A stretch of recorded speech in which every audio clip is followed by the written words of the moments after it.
आमीन। मेरे को ऊंचे वाला चाहिए चर्च।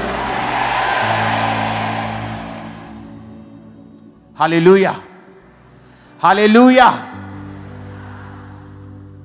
अब मेरे को यह मालूम हो गया कि परमेश्वर ने मुझसे कहा है कि मैं फल लाऊंगा, मेरा फल बना रहेगा। यह परमेश्वर की मर्जी है, लेकिन उसके लिए मुझे अब दूसरा स्टेप लेना होगा।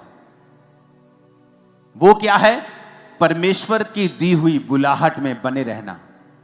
क्योंकि परमेश्वर जो कुछ कहता है, अगर आप उससे हटकर काम करते हैं तो फिर आप परमेश्वर के फलों में नहीं रह सकते हैं।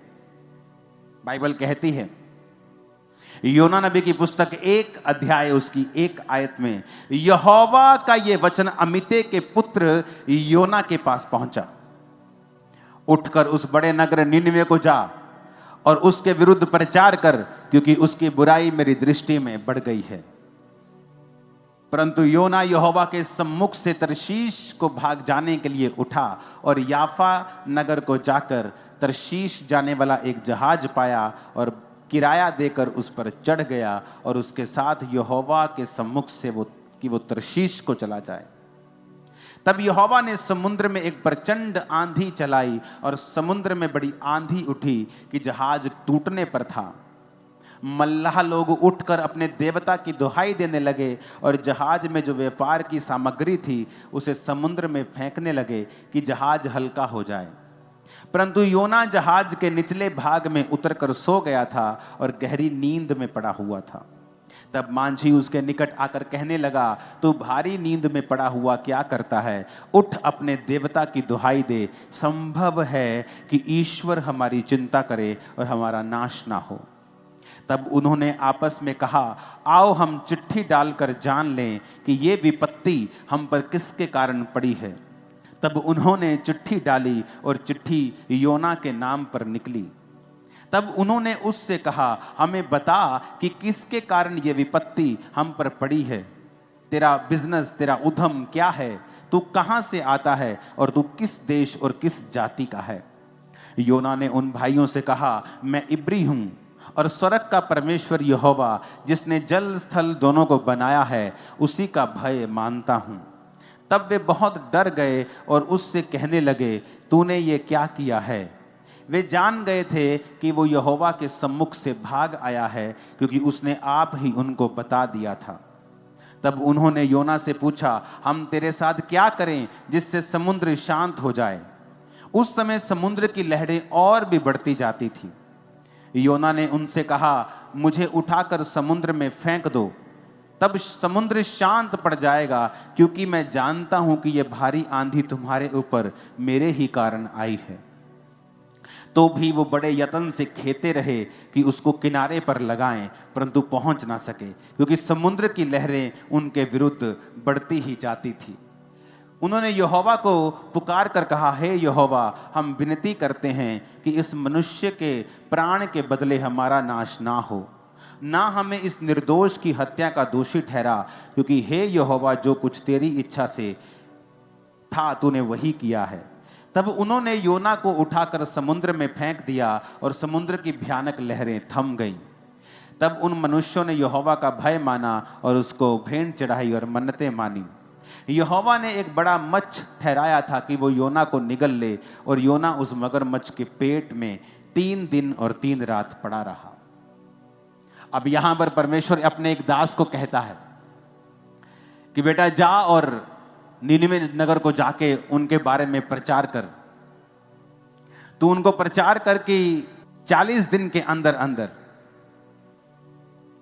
जब आप योना 3 उसकी 4 आयत को पढ़ते हैं कि अब से 40 दिन के बीतने पर नीनवे उलट दिया जाएगा। कि परमेश्वर कहता है कि जा बेटा प्रचार कर ऐसे देश में जाके जो मुझसे मुकर गए हैं, और जा और उनको बता कि वो मन फिराएं और अपना प्रचार कर। और वचन कहता है कि योना यहोवा के सम्मुख से किसी और शहर को भागने के लिए चला। किराया देकर एक सुंदर से क्रूज शिप में चला गया कि चलो नजारे लेंगे, समुद्र के नजारे लेंगे। कौन सेवा करता फिरेगा? ये लोगों के पास जाएंगे, ये लोग सताएंगे मुझे। परमेश्वर तू दयालु है, तू अनुग्रहकारी है, तू इनको बचा ही लेगा, तू उनको कौन सा नाश करेगा। तू कितने सालों से कह रहा है कि मैं नाश कर दूंगा, करता तो तू है नहीं। परमेश्वर अपने आप बचा लेगा। और ये सोचकर शैतान की बातें उसके मन में आई और वो परमेश्वर के सामने से भाग गया। और जब भागा, तो समुद्र में आंधी और तूफान आया। और अगली स्टोरी आपने पढ़ी है। सब लोग पूछने लगे ऐसा क्यों हुआ, तो कहता मैं परमेश्वर के सामने से भाग आया हूं। कुछ मुसीबतें आपकी लाइफ में ऐसी हैं, वो प्रार्थना से कभी नहीं जाती। अगर परमेश्वर ने आपको किसी काम के लिए ठहराया है, सेवा के लिए ठहराया है कि बेटा तुझे ये सुसमाचार की सेवा करनी है, आप भाग जाएं और कहें ये बहुत मुश्किल है, इसमें तो सताव का सामना करना पड़ेगा, इसमें तो अपनी पर्सनल लाइफ को साइड पर रखना पड़ेगा, तो ये कैसे पॉसिबल है? परमेश्वर क्या मैं बिजनेस करके अपने पैसों से तुझे सपोर्ट कर सकता हूं? मैं 50% तुझे पार्टनर बनाता हूं। परमेश्वर कहता नहीं, जो मैं चाहता हूं तू वही करेगा। इमेजिन करो, जब उसने दिमाग में सोच लिया कि मैं नहीं जाऊंगा, मैं प्रचार नहीं करूंगा, उसे कुछ नहीं हुआ, बल्कि उसे और रिलैक्स फील हुआ होगा। हाँ रिलैक्स, मजा आ गया, थोड़ा बोझ कम हुआ। अपना बैग वैग पैक किया होगा, बड़े मजे से अच्छे अच्छे कपड़े डाले होंगे, क्रूज शिप पर भाड़ा किराया पड़ा है, क्रूज शिप पर गया, भाड़ा वगैरह दिया, बड़ा शिप था, वहां सामग्री भी थी, लोग भी थे, आराम से जाके सोया हुआ है कि जान छूटी। क्योंकि जब लोग गलत स्टेप्स लेते हैं और वो सेवा त्याग देते हैं या प्रभु का दिया हुआ बुलाहट त्याग देते हैं, उनको एकदम से कभी भी तूफान का सामना नहीं करना पड़ा। ये हिस्ट्री बताती है। जब भी कोई व्यक्ति गलत काम करता है, उसे एकदम से कभी भी मुसीबत का सामना कई बार नहीं करना पड़ता है। हां, धर्मी को अगर थोड़ी सी भी वो गलती करे, हो सकता है परमेश्वर अगले दिन ही उसके कान खींच ले और उसको मारे और उसको झिड़के और उसको सुधारने के लिए कुछ भी वो कर सकता है, क्योंकि परमेश्वर देखता है कि ये सुधर सकता है। इसको सुधारो, डंडा मारो इसको, थोड़ा सा इसको हिलाओ, झिझोड़ो, थोड़ा सा इसको हिलाओ, इसको थोड़ी सी ठीक हो जाएगा ये। लेकिन जो व्यक्ति कई बार कठिन होता है, मुश्किल होता है, जो कठोर होता है, जो मन में ठान चुका होता है प्रभु को बताइए नहीं मानेगा, तो कई बार जब वो जाता है, परमेश्वर कुछ नहीं करता उसकी लाइफ में, उसे लगता है सब ठीक हो गया, मेरा तो वीजा लग गया। लेकिन जब मुसीबत आती है उसकी लाइफ में, उसकी फैमिली की लाइफ में, तब मैं आपको बता देता हूं, ले हैंड से वो मुसीबत खत्म नहीं होगी। आप 40 नहीं, आप 4000 रोजे रख के अपने आप को खत्म कर लीजिए, यह मुसीबत तब भी खत्म नहीं होगी। क्योंकि परमेश्वर यह चाहता था कि तेरे द्वारा एक काम करना, तेरे द्वारा कुछ ऐसा काम करना, ऐसी सेवा करना, एक मूल्य प्रभु चाहता था तुम्हारी लाइफ से कि तू उसकी सेवकाई में दे। उसके बदले में वो तुझे ब्लेस रखता, तेरे परिवार को ब्लेस रखता, सब कुछ अच्छा होता, समय पर तुझे सब कुछ मिल जाता।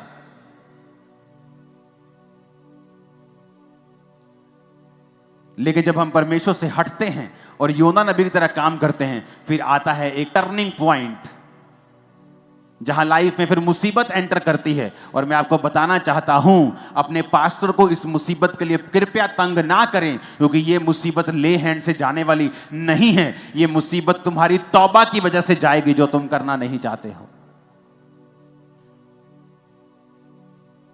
योना कहता, प्रभु अगर आप 2 बाब पढ़ेंगे ना, तो लिखा, जब मैं समुद्र की तह तक चला गया, पानी मेरे ऊपर था और मैं मूर्छा खाने लगा, मैं पहाड़ों की जड़ तक जब पहुंच गया, तब मैंने यहोवा की दुहाई दी और उसने एक मगर को भेजा, एक मच्छी को भेजा, जो उसने मुझे निगल लिया।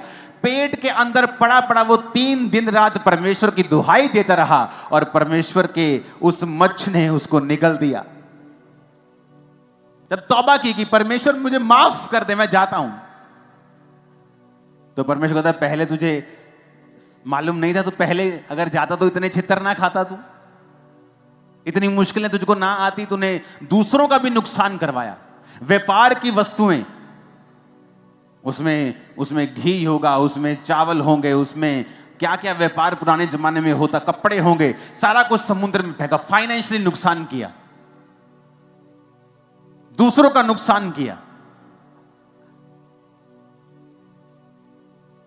कुछ परिवारों का नुकसान होता है जब उनके बच्चे सेवा छोड़ते हैं, लेकिन तब वो नहीं बोलते, उन्होंने आने दो, अब घर आ गया, मेरे घर का काम करेगा। भाई साहब, वो घर का काम नहीं करेगा, वो नुकसान करेगा। क्यों? क्योंकि वचन ऐसा कहता है कि यहोवा के घर में, उसकी सेवा में जो आशीष है, पीछे मुड़ने पर वो श्राप है। क्योंकि प्रभु उसी श्राप से तुम्हें बचाना चाहता है, इसलिए वो तुझे सेवा के लिए बुला रहा है। अगर मैं सेवा ना करता, मैं जीवित नहीं रहता, मुझे मालूम है।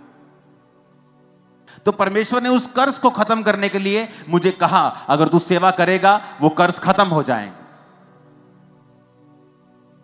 तो शैतान जानता है कि वो कर्ज जो शैतान तुम्हें देना चाहता है वो नहीं दे पाएगा अगर तू यहोवा की बुलाहट को पूरा करेगा। अब किसी के जीवन में बुलाहट कुछ है और किसी के जीवन में कुछ है, और अगर वो अपनी बुलाहट से भागता है, वो अपना तो नुकसान करता भी है, अपने आसपास का भी नुकसान करता है।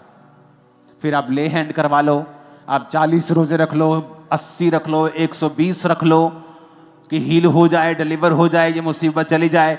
वो नहीं जाने वाली, क्योंकि वो मुसीबत सिर्फ तौबा से जाएगी। जो कार्य प्रभु ने दिया उसे पूरा करने पर ही वो जाएगी। लेकिन ईगो रास्ते में आती है और वो ईगो के कारण लोग मारे जाते हैं।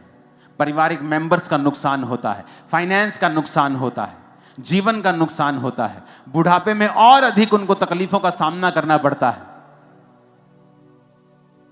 वो सॉन्ग है ना, खुदाया तेरी रूह तो मैं भला ना सके किधर जाऊं, कि तू सब तरफ है, मैं कहां जाऊं। आसमान में चढ़ू तू है, समुद्र के नीचे तू है, हर जगह तू है। कभी परमेश्वर की बुलाहट से भागो मत, क्योंकि जब आप बुलाहट से भागेंगे तो परमेश्वर का कोई भी नुकसान नहीं होगा।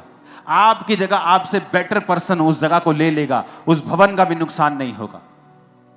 परमेश्वर अपने काम को कर लेगा, प्रभु का नुकसान भी नहीं होगा।